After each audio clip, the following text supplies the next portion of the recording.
cahaya jiwaku, penerang di jalan hidupku. Kaulah penghibur diriku, kala sedih hatiku.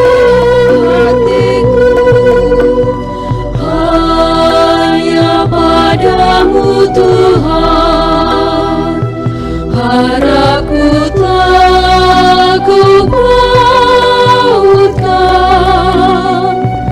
Hanya padamu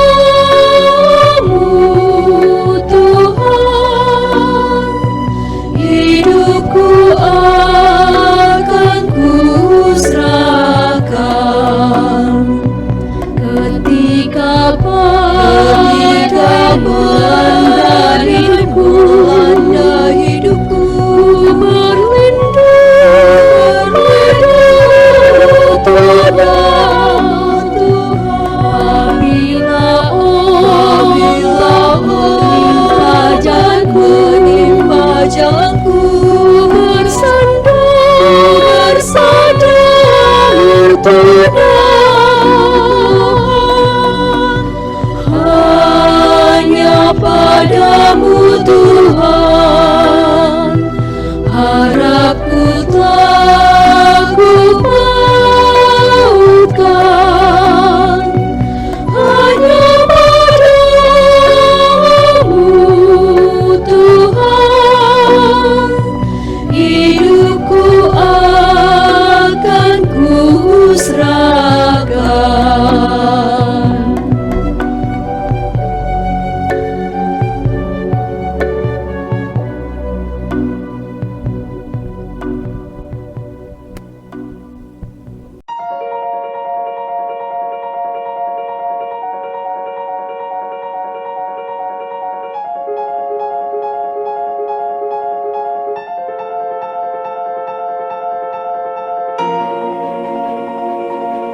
Bapak Uskup, para saudara-saudari yang terkasih, mari kita mohon berkat Tuhan untuk hadir bersama kita dalam katekese mengenai duka dan kehilangan ini. Dalam nama Bapa dan Putra dan Roh Kudus. Amin. Allah dan Bapa kami yang Maha Kasih, Engkaulah sumber harapan dan kehidupan. Kami bersyukur kepadamu atas segala cinta dan bimbingan yang telah Kau curahkan bagi segenap keluarga. Hadirlah bersama kami sore ini agar pergulatan kami, katekese kami mengenai duka dan kehilangan sungguh mengalir dari hidup kami dan boleh melihat prinsip dan ajaran Katolik agar menjadi pedoman bagi langkah laku kami dalam menghadapi kenyataan-kenyataan batas dalam kehidupan kami. Curahkanlah Roh Kudus-Mu agar segala sesuatu dalam acara ini boleh berlangsung sesuai dengan kehendak dan rencana-Mu sendiri. Nama-Mu kami puji kini dan sepanjang masa. Amin. Dalam nama Bapa dan Putra dan Roh Kudus. Amin.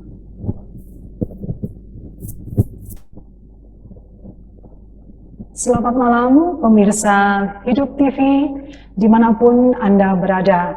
Berjumpa kembali dalam acara Katekese Keluarga, Permata di Tengah Pandemi, dari Keuskupan Palangkaraya, Kalimantan Tengah. Dengan tema pengajaran pada Katekese Keluarga kali ini adalah kehilangan dan duka. Bersama kita pada malam hari ini telah hadir para narasumber. Yang pertama adalah Yang Mulia Bapak Uskup Keuskupan Palangkaraya Monsinyur Alusius Sutrisno Atmoko MSF. Selamat malam Bapak Uskup. Selamat malam Maria. Gimana kabar? Baik, sehat Bapak Uskup? Baik, puji Tuhan. Puji Sehat, Tuhan. sehat, ya. Baik, pemirsa yang terkasih, berikutnya narasumber yang kedua adalah sepasang suami istri, yaitu dari keluarga Bapak Syahdan Ruslan. Selamat malam Bapak Syahdan Ruslan. Terima kasih Bapak untuk kehadirannya. Dan yang kedua adalah berikutnya istri dari Bapak Syahdan Ruslan, yaitu Ibu Dr. Gigi Irli. Selamat malam Ibu. Terima kasih sudah bisa hadir di tengah-tengah kami pada malam hari ini. Pemirsa yang terkasih, dimanapun Anda berada, juga para kawula muda dan anak-anak semuanya, banyak orang bertanya-tanya, apa arti penderitaan? Apa benar Tuhan mengendaki adanya orang menderita, sampai orang merasa berduka dan kehilangan kebahagiaan karena anggota keluarga meninggal? Sebenarnya untuk apa penderitaan itu? Lebih-lebih pada masa pandemi COVID-19 ini. Penderitaan bisa muncul karena penderitaan fisik, yaitu dengan adanya penyakit, bahkan sampai menyebabkan kematian.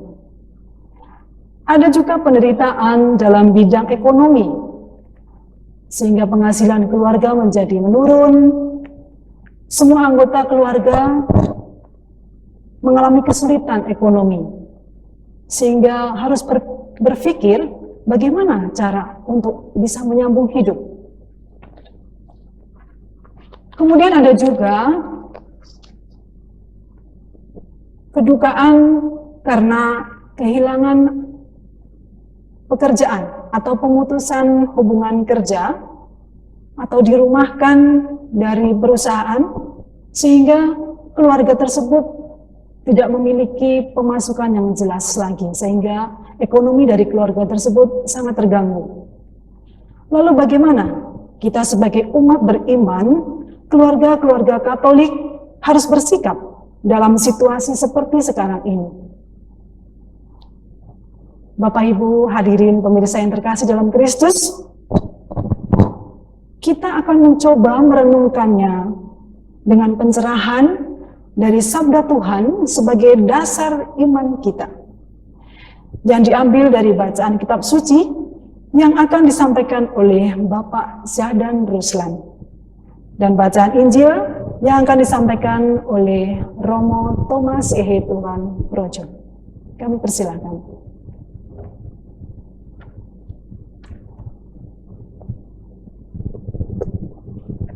Bacaan pertama diambil dari kitab Ayub bab 1 ayat 18 sampai 22. Sementara orang itu berbicara, datanglah orang lain dan berkata, anak-anak Tuhan yang lelaki dan yang perempuan sedang makan-makan dan minum anggur di rumah saudara mereka yang sulung. Maka tiba-tiba angin ribut bertiup dari seberang padang gurun. Rumah itu dilandanya pada 4 penjurunya dan roboh menimpa orang-orang muda itu, sehingga mereka mati. Hanya aku sendiri yang luput, sehingga dapat memberitakan hal itu kepada Tuhan. Maka berdirilah Ayub, lalu mengoyak jubahnya dan mencukur kepalanya. Kemudian sujudlah ia dan menyembah. Katanya, dengan telanjang aku keluar dari kandungan ibuku, dengan telanjang juga aku akan kembali ke dalamnya. Tuhan yang memberi, Tuhan yang mengambil, terpujilah nama Tuhan. Dalam kesemuanya itu, Ayub tidak berbuat dosa dan tidak menuduh Allah berbuat yang kurang baik. Demikianlah sabda Tuhan.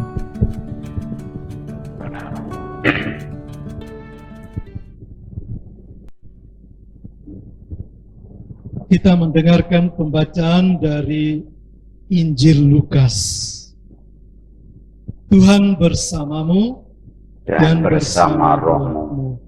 Inilah Injil Tuhan kita Yesus Kristus menurut Santo Lukas. Dimuliakanlah Tuhan.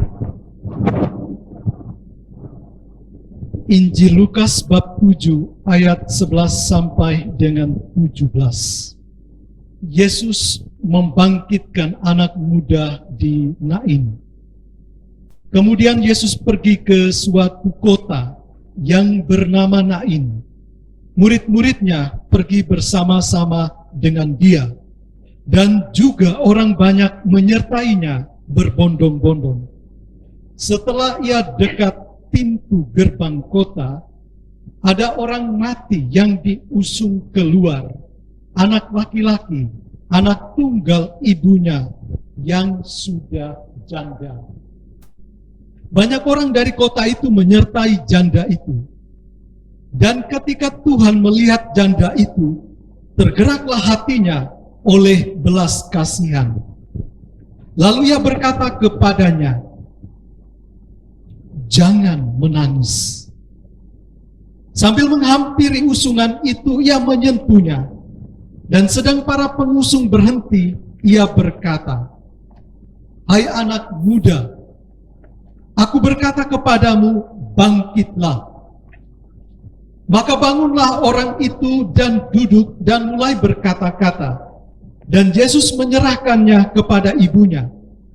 Semua orang itu ketakutan dan mereka memuliakan Allah sambil berkata, seorang nabi besar telah muncul di tengah-tengah kita dan Allah telah melawat umatnya. Maka tersiarlah kabar tentang Yesus di seluruh Yudea dan di seluruh daerah sekitarnya.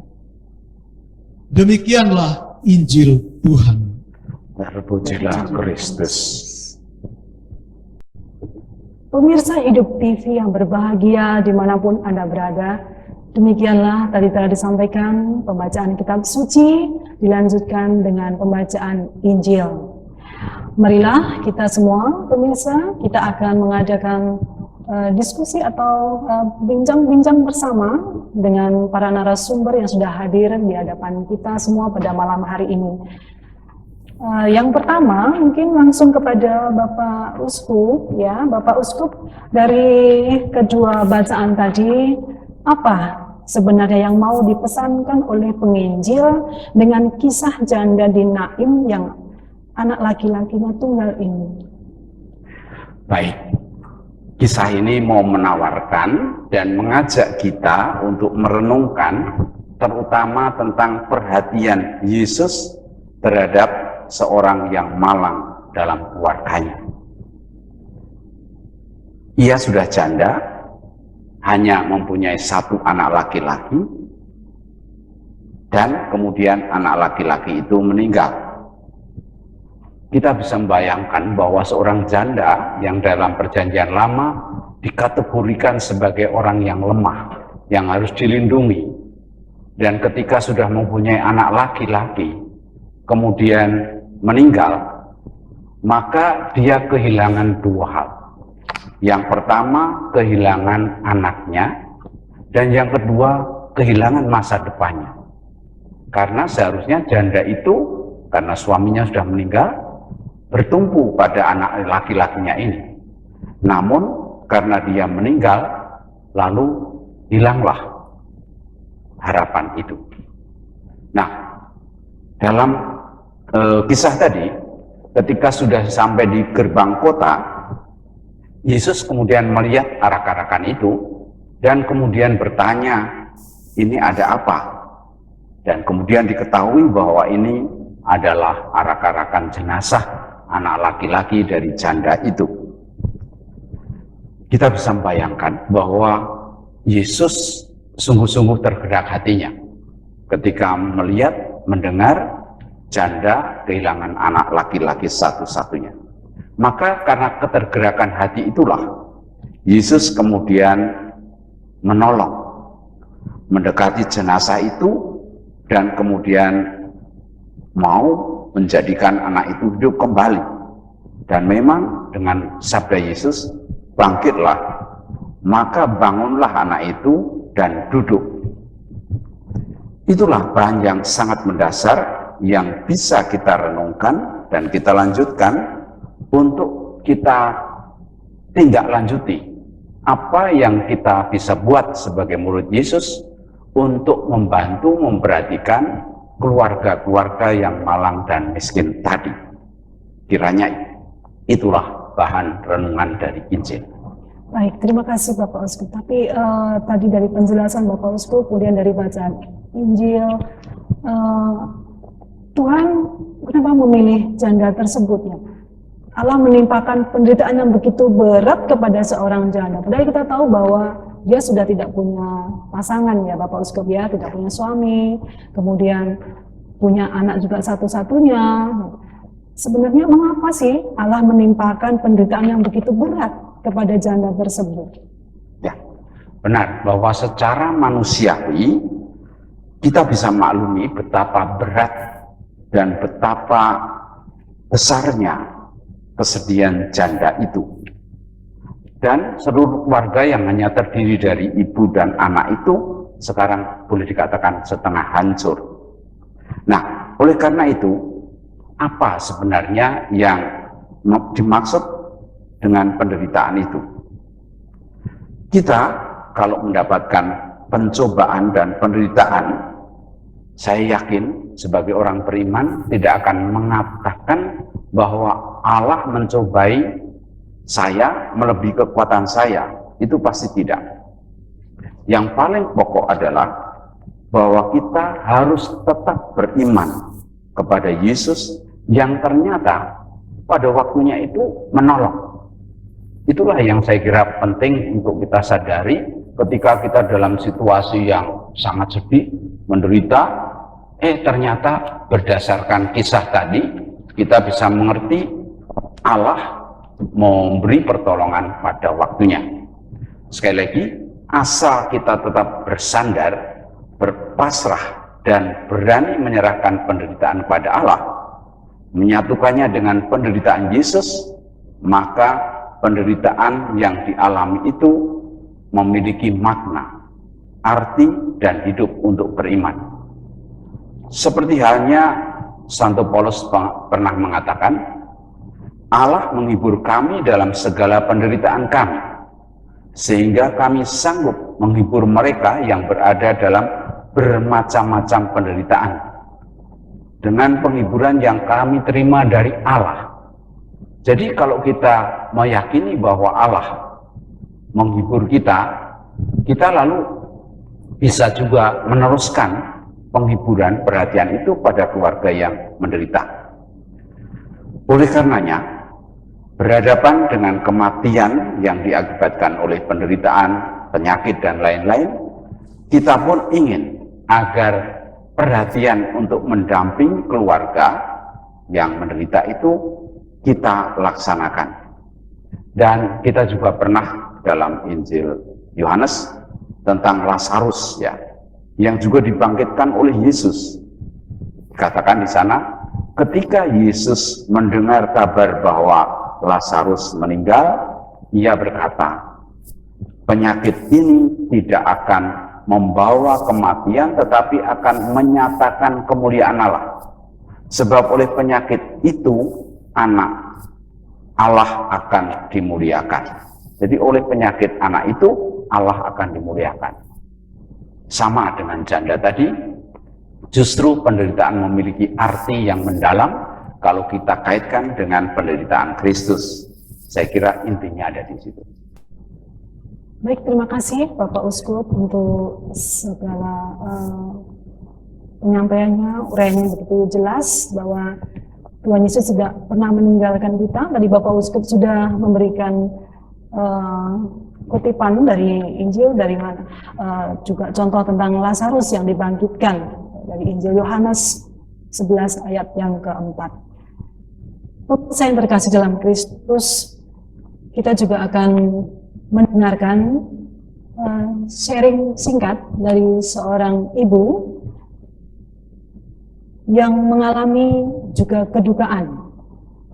Jadi kita akan mendengarkan secara singkat kepada Ibu Dr. Gigi ini. Ya Ibu, mungkin Ibu bisa sharing kepada kami semua, juga kepada seluruh pemirsa di tanah air, bahwa apa yang Ibu alami pada masa-masa pandemi ini dengan terkait dengan tema kita pada malam hari ini, yaitu tentang kehilangan dan duka.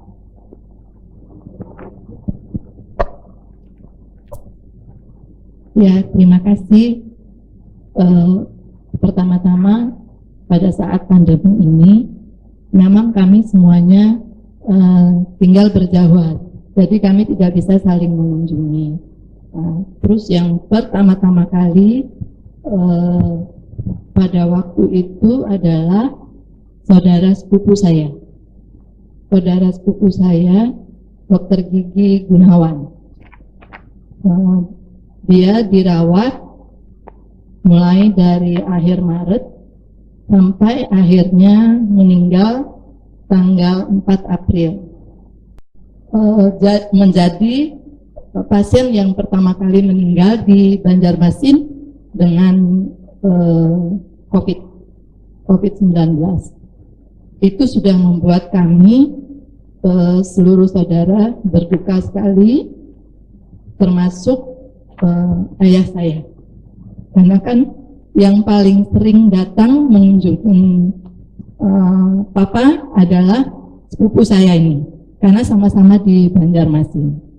Kami kan jauh, hanya ada satu adik di Banjarmasin, jadi mereka yang paling sering datang, sepupu-sepupu saya yang paling sering datang menengok Papa di Banjarmasin. Nah, itu sudah merupakan suatu duka yang luar biasa, sehingga kami tidak berani menyampaikan kepada Papa pada waktu itu. Jadi yang selalu ditanyakan oleh Papa adalah bagaimana, sudah keluar belum dari rumah sakit? Kami selalu bilang, oh sudah keluar, sudah sehat. Padahal kami tahu persis bahwa sepupu kami ini sudah pergi pada tanggal 4 April 2020. Itu belum selesai. Pada tanggal 6 Mei 2020, Papa juga pergi mendadak sekali perginya. Pada waktu beliau mendapat serangan sesak napas itu, serangan jantung itu kurang lebih kira-kira jam 11, hampir setengah 12 malam, kami ditelepon bahwa beliau dapat serangan. Terus kami bilang cepat dikasih obatnya, tapi belum sempat dikasih, beliau sudah pergi juga. Nah, yang membuat kami sedih pada saat seperti ini, kami tidak bisa datang seluruh saudara anak-anaknya, karena yang dari Jakarta tidak ada penerbangan ke Banjarmasin, yang dari Lampung juga tidak ada, yang dari Bandung juga, karena pada waktu itu Jakarta PSBB ya, jadi tidak ada penerbangan yang ke Banjarmasin, sehingga yang bisa menghadapi kepergian Papa itu hanya kami bertiga. Jadi saya, adik saya yang ada di Sampit, sama adik saya yang satu yang ada di Banjarmasin, dan saya dengan suami saya, Pak Yosef. Hanya kami beberapa orang. Anak-anak saya juga tidak turun ke Banjarmasin, karena dengan suasana seperti ini memang kita berpikir bahwa apa yang bisa kami lakukan dengan secepatnya. Papa juga kami makamkan. Jadi waktu beliau meninggal tanggal 6 Mei, jadi 1 bulan setelah kepergian dari sepupu, tanggal 6 Mei beliau meninggal. Persis pada saat ulang tahun adik saya, satu-satunya laki-laki yang ada di Banjarmasin. Tapi itulah yang harus kami hadapi. Setelah dimakamkan, kami dengan Bapak memang 2 hari kemudian sudah pulang lagi ke Palangkaraya. Tetapi kami memang sudah mengingatkan untuk adik yang ada di Banjarmasin untuk tetap menjaga kesehatannya. Tetapi dengan berjalannya waktu, cobaan itu belum selesai. Tanggal 6 Juli, adik saya masuk rumah sakit, tetapi dia tidak mau dirawat di rumah sakit pemerintah, dia minta dirawat di rumah sakit swasta. Baik Ibu, jadi sekarang saudara Ibu ya, adik ya Ibu ya, Ya. sudah sehat, sudah ada di rumah. Adik kandung saya akhirnya meninggal pada tanggal 27 Juli. Jadi dari April, tanggal 4 April adik sepupu, tanggal 6 Mei adalah Papa, tanggal 27 Juli adalah adik kandung saya, satu-satunya adik laki-laki yang paling kecil. Kami 6 saudara, 5 perempuan, 1 laki-laki yang paling kecil. Itulah yang keluarga kami alami berturut-turut dari April, Mei, dan Juli. Itu Baik. yang terjadi. Baik Ibu Dr. Gigi Irli, kami semua di sini juga tentu saja pemirsa, walaupun kita terlambat, tapi kami mengucapkan turut berduka cita sedalam-dalamnya Ibu. Ya, cobaan yang begitu berat, beruntun, tapi tadi sudah dijelaskan, disampaikan oleh Bapak Uskup, Monsignor Alusius, bahwa Tuhan tidak meninggalkan kita, Tuhan tidak meninggalkan Ibu dan keluarga. Tentu seperti itu kita semua berdoa, Ibu ya, semoga Ibu dan keluarga besar diberikan kekuatan, kesabaran, ketabahan, dan tetap melangkah dan percaya, bergantung, bersandar kepada Tuhan Yesus. Pemirsa yang berkasih, begitu menyentuhnya apa yang disampaikan oleh Dr. Gigi Irli, semoga ini memberikan suatu pelajaran berharga dalam kehidupan kita semua, terutama pada masa pandemi ini. Sekali lagi terima kasih Ibu sudah mau berbagi bersama kami semua pada malam hari ini. Baik pemirsa yang terkasih di seluruh tanah air, kita kembali kepada Monsinyur Aloysius Trisno Atmoko. Monsinyur, mengapa penderitaan yang dikisahkan dikaitkan dengan keluarga ya? Seperti tadi juga ada Dokter Ili yang begitu boleh dikatakan sama seperti ibu janda, sudah janda, lalu kemudian anaknya dipanggil juga oleh Tuhan. Begitu juga dengan kesaksian dari Dokter Gigi Ilu tadi. Mengapa penderitaan yang dikisahkan atau mungkin dicobakan ya gitu, dikaitkan dengan keluarga, terutama dalam kisah dari janda dan anak tadi, yang dalam hal ini tinggal ibu dan anaknya. Apakah penderitaan ini makin terasa berat oleh seseorang atau dalam sebuah keluarga tersebut? Memang benar bahwa penderitaan paling terasa itu dalam keluarga, dalam lingkup keluarga. Sebab di mata orang Kristen, orang Katolik, keluarga merupakan himpunan yang anggota-anggotanya saling menaruh cinta, memiliki peranan yang sangat penting, dan keluarga juga sangat berperan dalam gereja maupun dalam masyarakat. Oleh karena itu, unit dari masyarakat yang kecil yang adalah keluarga inilah menjadi tempat utama untuk mengenal hidup beriman, untuk saling mengasihi, dan menimbulkan kegembiraan dan sukacita dan kebahagiaan yang luar biasa. Oleh karena itu, kalau ada salah satu anggota keluarga yang meninggal, tentu akan merasakan kehilangan yang luar biasa.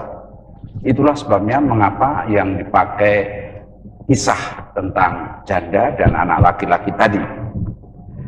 Kemudian, keluarga juga merupakan tempat orang menjadi kudus, dikuduskan. Dengan hidup beriman, dengan berlatih untuk bertahan agar tetap beriman, maka pelan-pelan dia diarahkan kepada kekudusan itu. Jadi dengan lain kata, keluarga memiliki martabat yang begitu penting dan mendasar, sehingga apa-apa yang terjadi dalam keluarga itulah yang terasa paling berat di dalam hidup beriman ini. Begitu. Baik Bapak Uskupnya. Lalu apa sebenarnya makna dan arti dari penderitaan itu sendiri? Kemudian bagaimana kita cara menyikapinya? Arti dari penderitaan itu pastilah sebagai orang beriman dikaitkan dengan penderitaan Kristus.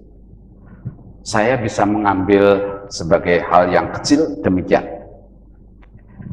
Penderitaan itu karena memiliki sedemikian banyak aspek, namun kalau yang menyebabkan penderitaan adalah diri sendiri untuk bertindak yang tidak tepat lalu menderita, contoh anak yang malas atau mahasiswa tidak mau belajar kemudian harus mengulang sehingga dia menderita karena yang lain libur, dia harus belajar.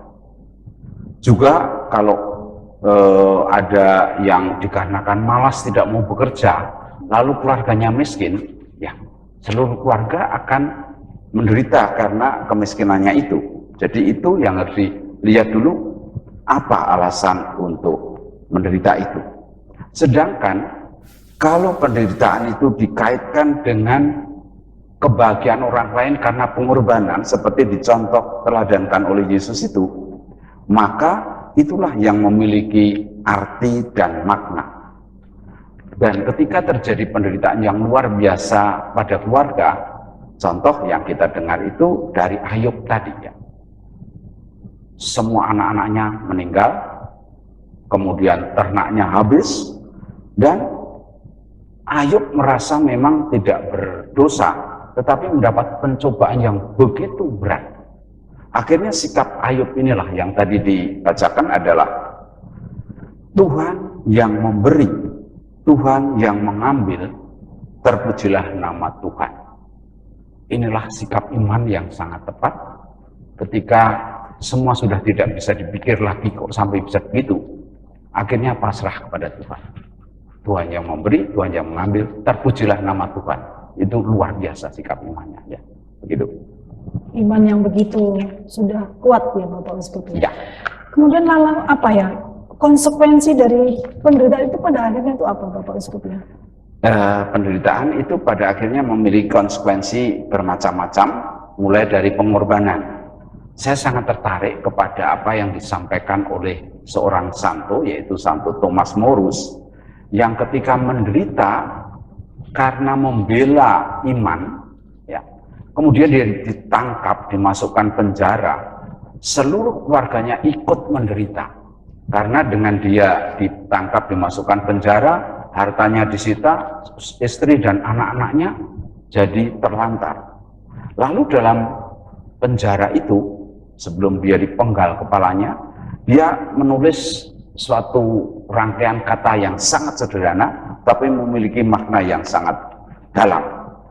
Dia mengatakan begini, kalau teks aslinya berbunyi sangat singkat, hanya permainan dua kata. An amor dolor sit, an dolor amor sit. Utrum nesio, unum hoc sensio. Iucundus est dolor, si dolor est amor. Jadi hanya permainan dua kata. Dolor itu penderitaan, amor itu kasih. Ya. Lalu kalau di Indonesia kan secara harafiah tadi, Thomas Morus menanyakan begini, apakah cinta itu derita? Atau derita itu cinta? Aku tidak tahu yang mana. Hanya satu yang ku tahu, bahagialah aku kalau derita itu cinta. Dan itu wujudnya dalam salib Yesus itu. Sehingga segala penderitaan yang dialami oleh setiap orang, mengikuti penderitaan Yesus karena mencintai, saya kira itu yang akan membahagiakan. Apalagi kalau penderitaan itu ketika kita menghubungkan dengan kebangkitan Kristus, ternyata penderitaan menjadi jalan, menjadi sarana untuk mulia bersama Kristus yang dibangkitkan. Jadi arti penderitaan yang seperti itulah, karena ada cinta kasih, karena pengorbanan untuk orang lain, maka ikut dimuliakan seturut teladan dan pola yang disampaikan oleh Yesus. Itu kira-kira intinya. Ya. Baik Bapak Uskup, tadi sudah dijelaskan begitu bagusnya bagaimana penderitaan, kemudian kita tahu bahwa sampai kapan ya kita akan menderita seperti itu. Apakah ada akhirnya? Memang kalau kita lihat tadi Bapak Uskup sampaikan juga bahwa seperti Tuhan Yesus, bahwa penderitaan itu akhirnya menjadi sebuah pintu kebangkitan, kebahagiaan seperti itu. Kemudian akhir dari penderitaan yang menyebabkan kematian tadi, apa ada kebangkitan di sana? Mungkin kalau Tuhan Yesus kita sudah tahu, mungkin. Tapi kita sebagai orang awam, sebagai manusia harus bagaimana kita meyakini bahwa apa ada kebangkitan dan bagaimana kita memahaminya, Bapak Uskup? Ya, baik. Dengan merenungkan peristiwa Yesus tadi, dan kita mengimani bahwa penderitaan itu ada makna dan artinya, kalau itu pengorbanan dan cinta kasih, maka akhir dari seluruh penderitaan, akhir hidup manusia itu secara singkatnya bisa disebut 3, ialah penderitaan orang yang hidupnya baik, mengikuti kehendak Allah, meneladani Yesus Kristus, dan sampai akhir, maka dia secara definitif dalam arti populer masuk dalam surga, ikut pada kebangkitan Yesus dan mulia di rumah Bapa. Nah, surga harus dimengerti sebagai keadaan bersatunya manusia beriman itu dengan Allah melalui Yesus Kristus yang sudah dibangkitkan. Tentu untuk itu kehidupan harus ditata sedemikian rupa sehingga senantiasa bersatu dengan Allah. Kalau misalnya berbuat jahat, ya kemudian bertobat, dan kesatuan itulah yang nanti diabadikan pada waktu orang meninggal. Kemudian yang kedua adalah orang yang lawannya itu adalah yang dalam bahasa populer itu masuk neraka. Ya. Nah, itu jelas keterpisahan dari Allah. Kalau orang itu dalam hidupnya sebagai orang beriman, ternyata tidak pernah mengikuti atau bahkan menolak Allah, menolak Roh Kudus yang diistilahkan dengan dosa yang tidak diampuni, tidak bisa diampuni. Tentu situasi itulah yang nanti diabadikan dalam keterpisahan dengan Allah. Itu artinya penderitaan, kebinasaan, dan yang bahasa populer disebut sebagai neraka. Ya. Nah, di antara itu ada satu hal yang sangat menarik dalam gereja Katolik adalah bahwa ada api pencucian. Orang yang belum bisa secara definitif dimasukkan kelompok 1 yang masuk surga atau kelompok 2 yang masuk neraka. Dasarnya adalah ini. Ketika dalam dunia hidup manusia itu saling mencintai, ya, ternyata sesudah meninggal pun kita masih bisa mengungkapkan cinta kasih kita kepada orang yang sudah meninggal itu. Karena kita bisa mengira atau bisa membayangkan kalau dia belum masuk ke dalam surga karena masih ada kesalahan, kekurangan, dan pertobatannya juga kurang, maka dia masuk dalam penantian. Saat penantian untuk secara definitif masuk ke dalam surga bersatu dengan Bapa. Itulah gereja Katolik yang pada bulan November senantiasa mendoakan arwah orang beriman. Itu tidak lain adalah unjuk kasih kita, ungkapan kasih kita kepada orang-orang yang dulu memang kita kasih, tetapi sekarang sudah terpisah dari dunia ini.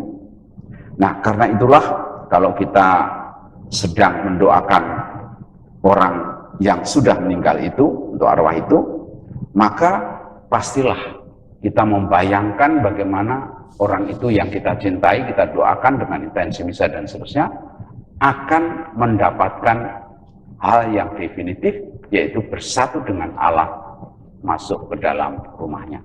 Saya kira itu inti akhir dari penderitaan yang berarti kematian yang dialami oleh setiap orang dalam keluarga dan seterusnya. Baik, terima kasih sekali untuk Bapak Uskup Keuskupan Palangkaraya, Monsinyur Aloysius Sutrisno Atmoko. Pemirsa, tadi begitu panjang dan jelas sudah kita berbincang-bincang pada malam hari ini, pada katekese keluarga ini. Namun sebelumnya nanti Bapak Uskup akan memberikan kesimpulan begitu. Kita akan saksikan dulu sebuah video dari seorang umat di Palangkaraya juga, bagaimana beliau sendiri yang mengalami kedukaan juga karena terjangkit virus COVID-19 selama pandemi ini. Tapi beliau sudah bisa disembuhkan.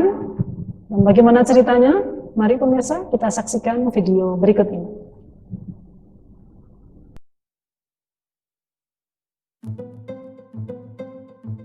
Sore, saya Dr. Theodorus Sabta Atmaja. Saya sedikit memperkenalkan diri. Saya Wakil Direktur Pendidikan dan Kemitraan di Rumah Sakit Umum Daerah Dr. Doris Silvanus. Sekaligus saya PLT Direktur Rumah Sakit Jiwa Kalawa AT. Saya termasuk di dalam tim penanganan COVID di Rumah Sakit Umum Dr. Doris Silvanus. Selain itu juga saya tetap melakukan praktek pribadi pada saat mulai pandemi sampai saat ini. Saya terpapar COVID-19 setelah saya menangani pasien dari praktek saya tanggal 21 September, di mana pada saat itu sebenarnya saya sudah selesai praktek. Tiba-tiba ruangan saya diketuk oleh seorang ibu ditemani oleh perawat saya yang mengeluh badannya demam tinggi, mual muntah, dan lemas. Setelah saya lakukan pemeriksaan kepada ibu tersebut, tentunya saya juga menggunakan masker bedah 2 lapis. Saya katakan kepada ibu, kemungkinan ibu terpapar COVID-19, mohon besok melakukan pemeriksaan kesehatan di Poli COVID. Setelah itu, beberapa hari kemudian saya dapat kabar bahwa ibu tersebut positif COVID-19.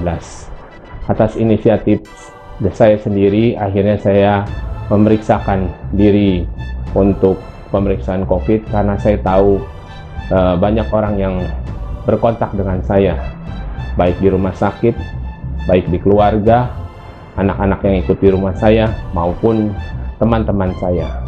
Akhirnya pada tanggal 27 September tahun 2020, saya positif dinyatakan COVID-19, dan sejak itu saya melakukan isolasi di Rumah Sakit Umum Daerah Dr. Doris Silvanus. Setiap hari saya berdoa, kebetulan juga masuk bulan Maria di bulan Oktober, dan setiap hari juga saya mengikuti misa streaming yang diadakan dari Kuskupan Palangkaraya.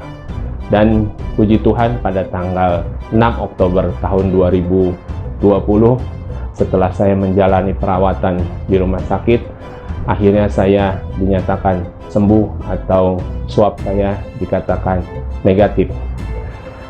Dasar pengharapan iman saya membaca beberapa literatur kitab suci. Yang pertama dari Matius 11 ayat 28, di mana dikatakan di situ, marilah kepadaku yang berbeban berat, yang letih lesu dan beban berat, aku akan memberikan kelegaan kepadamu. Terima kasih.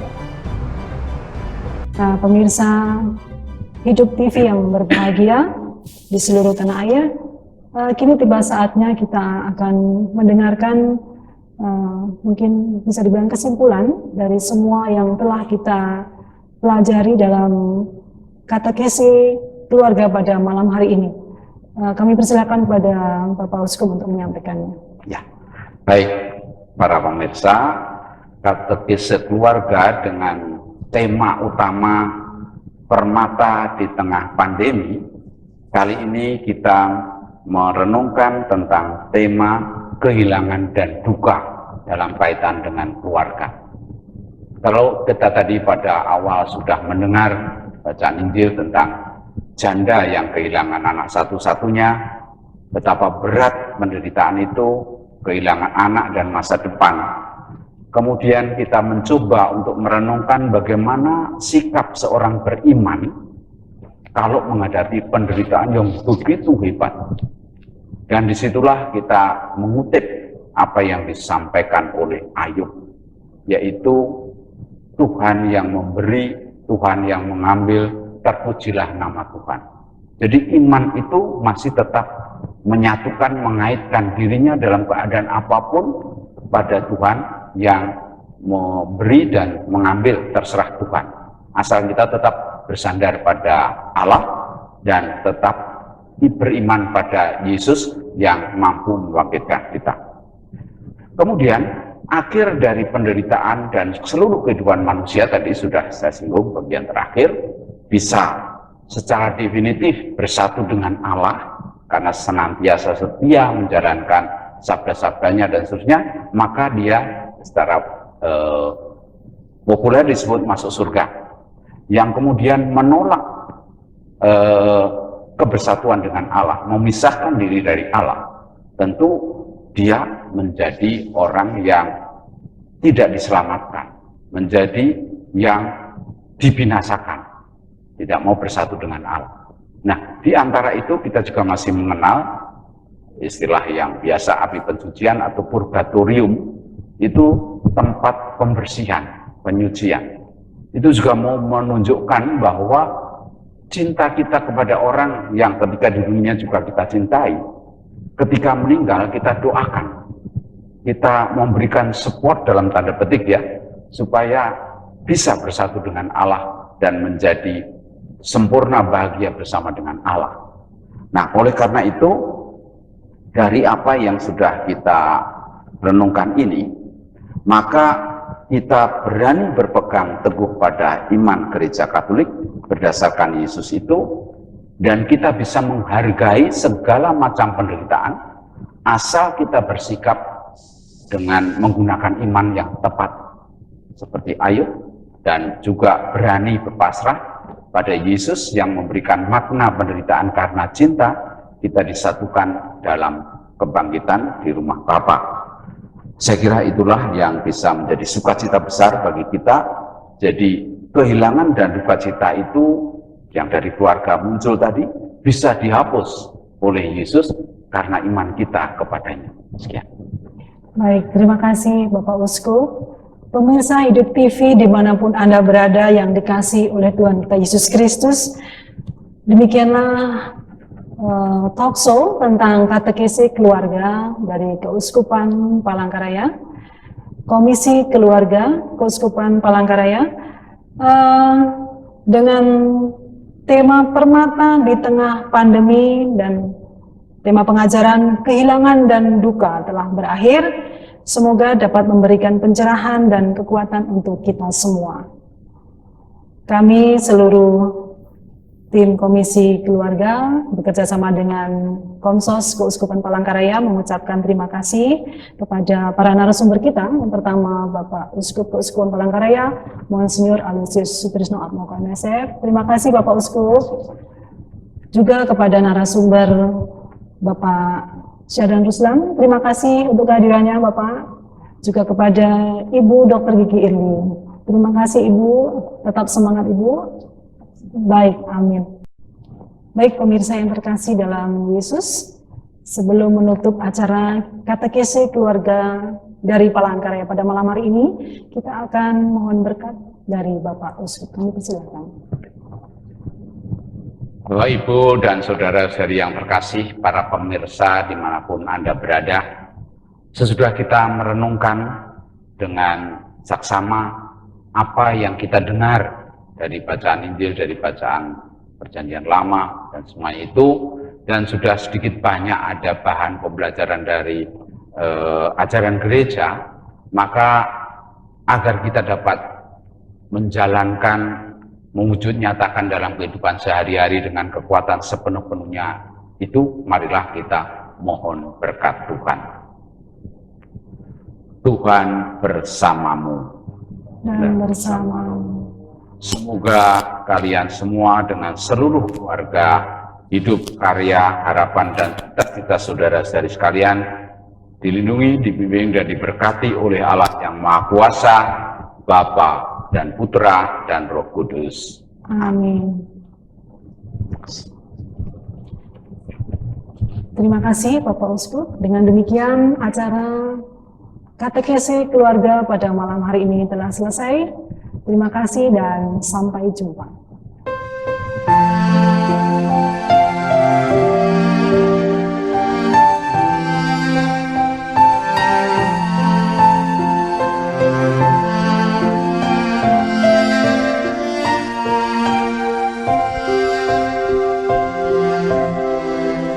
Santo Yusuf yang menjaga keluarga Nazaret, kau menjaga Bunda Kudus, juga Yesus penebus. Sudilah doakan kami pada Yesus anakmu, dan lindungilah selalu kami sekeluarga.